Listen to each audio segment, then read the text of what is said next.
শহরের এই কোলাহল কাটিয়ে আমরা পৌঁছে গেছিলাম বর্ধমানের একটি খুব সুন্দর জায়গায়। সেটা হলো 108 শিব মন্দির দর্শন করতে। সেই দিনটা কিন্তু প্রচণ্ড গরম ছিল, চারিধারটা যেন পুরো আগুনে তেতে ছিল, পা ফেলা যাচ্ছিল না। কিন্তু এর ভিতরের রূপ দর্শন করে মন সত্যিই ভরে গেল।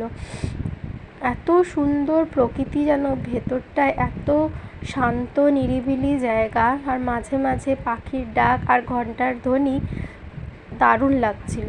জানি অনেকেই এই মন্দির দর্শন করতে এসেছো, কিন্তু আমি বলবো সবাই এসো, খুব ভালো লাগবে। 108টা মন্দির দর্শন করবে আর চারিপাশের পরিবেশটা উপভোগ করবে। এইভাবেই একটা সুন্দর দিন আমরা এইখানে কাটিয়েছিলাম। খুব সুন্দর, সবাইয়ের ভালো লাগবে। এসো, প্রকৃতি যেন এখানে সেজে আছে, সত্যি চারিপাশটা খুব সুন্দরভাবে সাজিয়েছে। এইভাবেই 108 শিব মন্দির দর্শন তোমাদের সাথে শেয়ার করলাম। যদি ভালো লাগে আমার চ্যানেলটাকে সাবস্ক্রাইব করে দিও আর একটা লাইক দিয়ে দিও। টাটা।